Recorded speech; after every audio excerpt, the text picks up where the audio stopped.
अगला हमारे पास जो टॉपिक है वो है laboratory diagnosis of the hepatitis B infection. ठीक है, तो हेपेटाइटिस बी इन्फेक्शन एक इंपॉर्टेंट क्वेश्चन है, लॉन्ग आंसर में भी आ सकता है, 5 मार्क 3 मार्क सब में आ सकता है एंड जनरली पूछा भी जाता है। तो हम लोग बस लैबोरेटरी डायग्नोसिस ना देखे, थोड़े उसके आसपास की चीज़ें भी देख लेंगे। ठीक है, तो overview, hepatitis B is a viral infection caused by the hepatitis B virus that primarily affects the liver, इसलिए उसको हेपेटाइटिस बोला जाता है।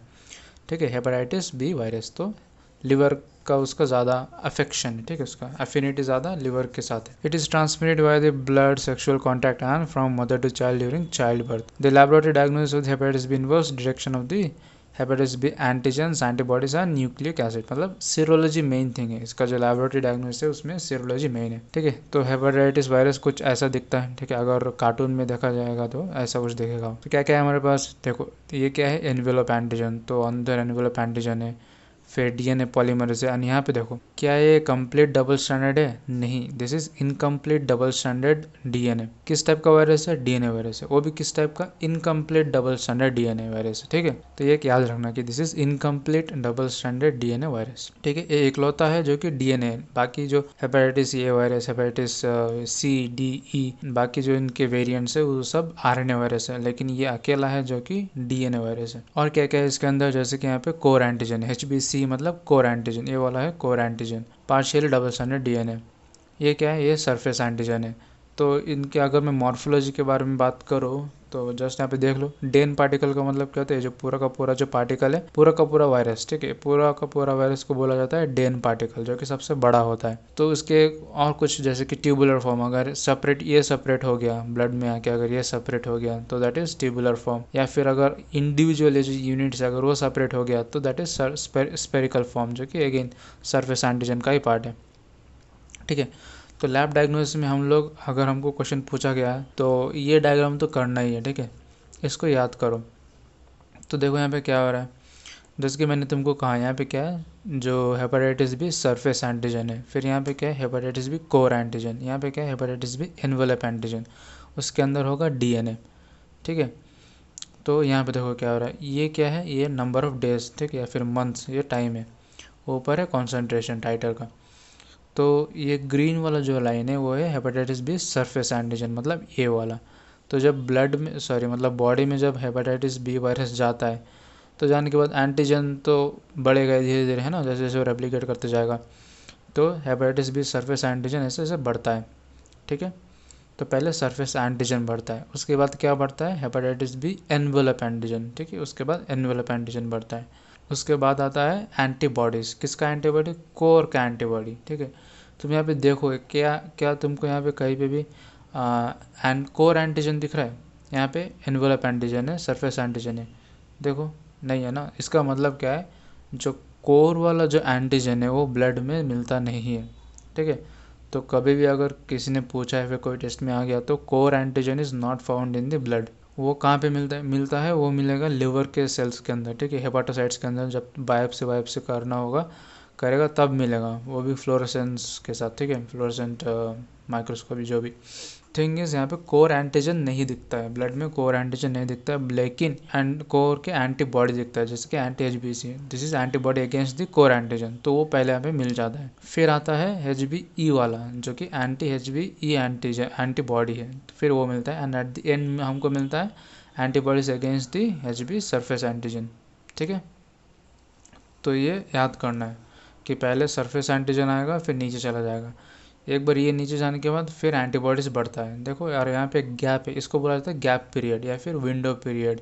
तो जैसे कि यहाँ पे देखो, तो मंथ से 1 2 3 4 5 6 मंथ। तो लेट्स सपोज कि अगर कोई इंसान है, तो वो इंसान अगर ब्लड टेस्ट करवाता है उसका करीब इस स्टेज पे 5 से 6 महीने के बीच, तो क्या उसको HB सरफेस एंटीजन मिलेगा? नहीं। क्या उसको उसको क्या उसको antibody against HB surface antigen मिलेगा? नहीं। तो इस गैप पीरियड में क्या मिल सकता है उसको कोर एंटीबॉडीज मिल सकता है। ठीक है, उसको क्या मिल सकता है? Core antibodies. तो इस पीरियड में उसको क्या चीज़ मिल सकता है? उसको मिल सकता है antibody against the core antigen, and उसको मिल सकता है एंटी HB एनवेलप एंटीबॉडी। ठीक है, तो HB सरफेस एंटीजन नहीं मिलेगा या फिर एंटीबॉडी भी नहीं मिलेगा इसका। ठीक है, तो that is gap period.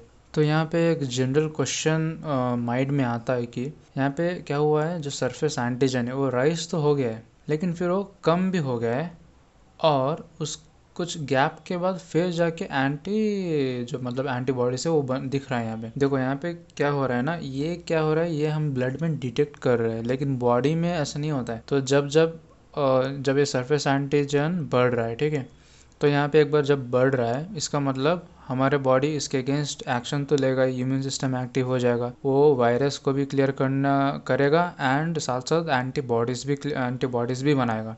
But क्या होता है यहाँ पे, जैसे जैसे बढ़ता है वैसे वैसे इम्यून सिस्टम भी एक्टिव होता है एंड वो एंटीबॉडीज बनाता है। तो जैसे जैसे वो वायरस को क्लियर करते जाता है एंड जो एंटीबॉडीज है वो क्या होता है, वो एंटीजन के साथ कॉम्प्लेक्स बना लेता है। कॉम्प्लेक्स बना के उनको न्यूट्रलाइज कर देता है एंड जो मेरे सिस्टम है, मेरा जो ब्लड है उसमें से रैपिडली क्लियर कर दिया जाता है। ठीक है, क्लियर कर दिया जाता है इन द सेंस, इसीलिए वो ब्लड में नहीं पाया जाता। क्या नहीं पाया जाता? एंटीबॉडीज। इसीलिए जब पूरा इन्फेक्शन एक बार खत्म हो जाए, ठीक है, सारे एंटीजेंस एंटीबॉडी के साथ मिलके बॉडी से क्लियर हो जाए, उसके बाद क्या बनता है, उसके बाद एंटीबॉडीज जो आईजीजी एंटीबॉडीज है वो बनने, मतलब अभी दिखना शुरू होता है। ब्लड टेस्ट करने के बाद ब्लड में उसका कॉन्सेंट्रेशन दिखना शुरू होता है एक बार क्लियर हो जाने के बाद। तो जैसे कि वायरस का इन्फेक्शन हो गया है तो मेरे लिवर के अंदर वायरस है एंड जो हेपाटोसाइट्स है वो virus particles and antigen particles भर भर के बना रहा है। तो हमारा बॉडी भी उसके अगेंस्ट एक्शन लेगा, वायरस को क्लियर भी करेगा एंड एंटीजन्स को भी क्लियर करेगा।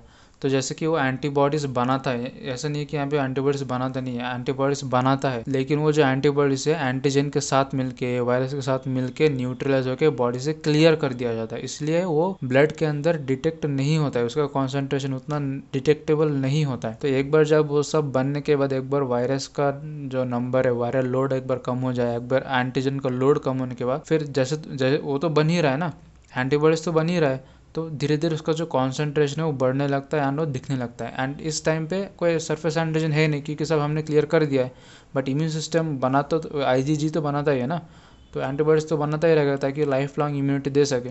देन ये कॉन्सेंट्रेशन बढ़ता है, इसलिए यहाँ पे गैप पीरियड आता है। ठीक है, तो यहाँ पे राइज होगा, यहाँ पे कम होगा एंड देन जैसे जैसे कॉन्सेंट्रेशन बढ़ेगा वो खून में डिटेक्ट होते जाएगा। ठीक है, तो ये था इसके बारे में। तो यहाँ तक आई होप समझ में आ गया होगा कि क्या हो रहा है। नेक्स्ट चलते हैं। तो हाँ, ये जो कि बुक में दिया हुआ है तो देख लेते हैं बस क्या है। Hepatitis B virus is the most wide spread and most important agent among the hepatitis virus, though it is commonly produces an acute self-limiting hepatitis which may be subclinical or symptomatic. It is also capable of causing a range of hepatic complications including chronic hepatitis, fulminant hepatitis and cirrhosis, even cancer तक करता है।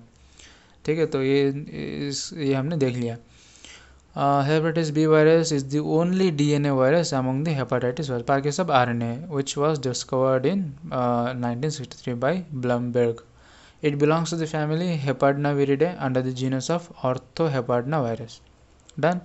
Morphology देखो, वही same morphology, एक है spherical form. यहाँ पे देखो, ये जो सरफेस एंटीजन है उसमें अगर यूनिट्स में डिवाइड कर दिया जाएगा तो it forms a spherical forms. Most numerous small form measures 22 nanometer in diameter. This particles are exclusively made up of surface antigen. Then we have the tubular और filamentous form, जैसे कि ऐसा। ठीक है, यहाँ से अगर ब्रेक हो जाता है तो जब ग्रुप्स में यूनिट्स ग्रुप होके मिलता है तो tubular form. They also have the same diameter, about 200 nanometer long. They are also exclusively made up of surface antigen. Then we have the Dehn particle या फिर complete form, ये पूरा का पूरा सिस्टम मिलके is called as Dehn particle. They are less frequently observed. They are larger, 42 nanometer size of spherical variants made up of outer surface envelope and inner 27 nanometer size nucleocapsid. तो outer surface envelope ये जो surface antigen है and inner 27 nanometre size का nucleocapsid है। ठीक है, अंदर वाला, तो जहाँ पे pre core antigen, core antigen, double standard DNA वगैरह सब। नेक्स्ट बात करेंगे हम लैबोरेटरी डायग्नोसिस के बारे में, जहाँ पे जल्दी देख लेंगे क्या है। एंटीजन मार्कर्स है जैसे कि surface antigen, envelope antigen and core antigen. Surface antigen जो कि फर्स्ट मार्कर है, जैसे कि हमने देखा यहाँ पे पहला मार्कर क्या है, surface antigen. Appears elevated in acute, chronic और इन कैरियर्स। उसके बाद आता है क्या ये envelope antigen, indicates active viral replication and high infect. उसके बाद ई वाला एंटीजन, ठीक है, एनवेलप एंटीजन जो कि indicates high viral replication and high viral load या फिर इन्फेक्टिविटी। कोर एंटीजन जैसे कि मैंने कहा डिटेक्ट नहीं होता है कहाँ पे, सीरम में या फिर ब्लड में डिटेक्ट नहीं होता है, लेकिन हेपाटोसाइट में इम्यूनोफ्लोरेसेंस को जरूर डिटेक्ट किया जा सकता है। ठीक है, ये हो गया एंटीजन के बारे में। एंटीबॉडी के बारे में क्या है, तो पहले दिखेगा कोर एंटीबॉडी, जहाँ पे IgM indicates acute hepatitis and IgG appears in chronic hepatitis या फिर कैरियर स्टेट में या फिर रिकवरी में। Anti surface antigen antibodies marker of the recovery और वैक्सीनेशन। ठीक है, तो ये हम देखेंगे। मॉलिक्यूलर मार्कर्स में आ जाएगा DNA detection indicates active viral replication and high infectivity. Viral DNA load helps in monitoring the treatment response. Non specific marker जैसे कि लिवर के एंजाइम्स बढ़ने लगेंगे। यहाँ पे आ जाते हैं। हाँ, तो यहाँ इसको अगर एग्जाम में आ गया तो इसको लिखना है। ठीक है, ये टेबल को बनाना है, इसको बनाना है, ये सब को भी अगर पूछा गया तो ये डायग्राम में बना देना है। ठीक है, इसको तो लिखना ही है। ये टेबल एज इट इज छाप के आना है एग्जाम में। तो सरफेस एंटीजन है, उसके बाद क्या है मतलब antibody against the surface antigen, then antibody against the core antigen and envelope antigen. तो अगर सरफेस एंटीजन पॉजिटिव है, मिल गया है, लेकिन कोई एंटीबॉडी अभी तक नहीं मिला है, और मतलब जो इनिशियल जो आईजीएम बनता है कोर का वो मिल गया है, एंटीबॉडी मिल गया है, और एनवेलप का एंटीजन मिला है, तो दैट इज एक्यूट हेपेटाइटिस या फिर highly and also it is highly infectious. ठीक है, अभी नया नया एकदम ताज़ा, क्योंकि अभी तक सरफेस एंटीजन बना नहीं है ना, और एनवेलप के एंटीजन पॉजिटिव भी है। ठीक है, इस स्टेज में अभी तक। ठीक है, फिर अगर सरफेस एंटीजन पॉजिटिव है और अभी तक एंटीबॉडी बना नहीं है, लेकिन कोर का आईजीजी तक बन गया है और ये भी अभी तक पॉजिटिव है, तो आईजीएम एक्यूट दिखाता है, आईजीजी क्रॉनिक दिखाता है। ठीक है, तो ये चीज़ क्रॉनिक तक चला गया है। फिर सरफेस एंटीजन मिल गया है, सरफेस एंटीबॉडी भी मिल गया है, और इसका भी ये भी मिल गया है, मतलब ये रिकवरी पीरियड, मतलब अभी बॉडी हमारा रिस्पॉन्ड कर रहा है। तो ये चीज़ें, और यहाँ पे कोई वायरल रेप्लिकेशन नहीं मिल रहा, क्योंकि ये जो एनवेलप है, अगर एनवेलप पॉजिटिव है तो वायरल रेप्लिकेशन शो करता है। ठीक है, envelope shows viral replication, active viral replication. ठीक है, फिर अगर सरफेस एंटीजन खत्म हो गया और ये भी नहीं है, जो एंटीबॉडी अगेंस्ट सरफेस एंटीजन ये नहीं है, लेकिन एंटी एचबीसी कोर है, कोर का जो आईजीएम एंटीबॉडी ये मिल रहा है, सो दैट इज़ वेयर, जैसे कि मैंने पहले ही कहा था कि गैप पीरियड में ना ये मिलता है ना ये मिलता है, सिर्फ मिलता है एंटी एचबी कोर। ठीक है, अगर ये मिलता है तो यही मिल, या फिर ये भी मिल सकता है। तो यहाँ पे that is gap period, IgM against the core anti body. फिर अगर ये नेगेटिव है, अगर ये पॉजिटिव है, बाकी कुछ भी नहीं है, तो वैक्सीनेटेड है, उसको एंटीबॉडी दिया गया है अगेंस्ट सरफेस एंटीजन। तो अगर ये भी नहीं है, ये भी नहीं है, अगर कोर बॉडी का आईजीजी मिल रहा है और ये भी नहीं है, मतलब ये नहीं है तो एक्टिव रेप्लिकेशन नहीं है, और ये सब भी अगर नहीं है, नहीं मिल रहा है, मतलब कहीं ना कहीं बहुत पुराना इन्फेक्शन है। ठीक है, बहुत पुराना लो लेवल कैरियर है। ठीक है, तो ये हम लिख लेंगे surface antigen, antibody against surface antigens, उसके बाद antibody against core antigen and envelope के एंटीजन्स। तो ये सब प्लस माइनस देख लेना एक बार पॉज करके, कौन सा एक्यूट है, कौन सा क्रॉनिक है, रिकवरी कौन सा हो रहा है, गैप पीरियड कौन सा क्या दिख रहा है, आईजीएम दिख रहा है, वैक्सीनेटेड में क्या दिखेगा। ठीक है, अनइम्पॉर्टेंट इन्फॉर्मेशन में थोड़ा ये सब देख लेना कि सरफेस एंटीजन बाकी ये सब। ठीक है, सेम चीज़ है यहाँ पे, और ये भी सेम चीज़ ही है। ठीक है, पॉज करना और एक बार देख लेना, सरफेस एंटीजन एक्टिव इन्फेक्शन को दिखाता है। ठीक है, envelope active viral replication and high infectivity दिखाता है। एंटीबॉडीज़ में सरफेस एंटीबॉडीज़ कब मिलता है, कैसे मिलता है। ठीक है, तो appears after disappearance of this either during recovery or after vaccination, a positive result signifies immunity। फिर कोर एंटीजन तो मिलता नहीं है, कोर एंटीबॉडी मिलेगा, कहाँ पे मिलेगा, कैसे मिलेगा। ठीक है, तो आईजीएम इन्फेक्शन एक्यूट दिखाता है और आईजीजी पास्ट दिखाता है, राइट। एनवेलप, ठीक है, एसोसिएटेड लो लेवल है ये हो। ठीक है, मॉलिक्यूलर डायग्नोसिस में आ जाएगा डीएनए पॉलीमरेज चेन रिएक्शन। तो हम लोग यहाँ पे डीएनए डिटेक्ट करेंगे, measure the viral load. DNA का अगर मिल गया पॉलीमर, मतलब ज़्यादा लोड मिल गया तो मतलब ज़्यादा इन्फेक्टिविटी होगा। Significance quantitative piece detect the amount of the hepatitis B DNA in the blood and helps assess the level of the viral replication, important for monitoring chronic hepatitis B infectious. Genotyping is used for the to assess the resistance to antiviral therapy. Test method is sequencing, significance identifies the HPP genotype which can influence the response to antiviral treatment. और फिर liver function test में elevated एसटीएलटी, increase bilirubin levels and ये क्या है, hepatitis B core antigen. हाँ, ये liver में मिलता है, ब्लड में नहीं मिलता है। ठीक है, तो न्यूक्लिक एसिड डिटेक्शन में पीसीआर, पॉलीमर चेंज, डीएनए देखेंगे, जीनोटाइपिंग में रेजिस्टेंस टू एंटीवायरल थेरेपी वगैरह देखेंगे, ठीक है। तो ये पॉज करके एक बार यहाँ से बेटर तुम बुक से ही देख लेना, ठीक है। और प्रोफाइलैक्सिस के बारे में थोड़ा बात कर लेते हैं। तो प्रोफाइलैक्सिस में एक्टिव इम्यूनाइजेशन आ जाएगा, हेपेटाइटिस बी वैक्सीन, ठीक है, जो सरफेस एंटीजन से HSB सरफेस एंटीजन्स के अगेंस्ट वैक्सीन है ये। Vaccine candidate which is prepared by the baker seed by the DNA recombinant technology. Route of administration intramuscular route, जो कि डेल्टा रीजन में दिया जाता है। 10 to 20 माइक्रोग्राम दिया जाता है। शेड्यूल 0-1-6 मंथ्स जो बर्थ होने के बाद दिया जाता है, फिर 10-14 वीक्स वगैरह में दिया जाता है, ठीक है। डीपीटी के साथ भी दिया जाता है। marker of protection is more than 10 micro international and marker of protection more than 10. तो एक्टिव इम्यूनेशन में देख लिया। पैसिव इम्यूनेशन में hepatitis B, immunoglobulin severe, H big indications। H big is used in the following situation where immediate response is needed, ठीक है।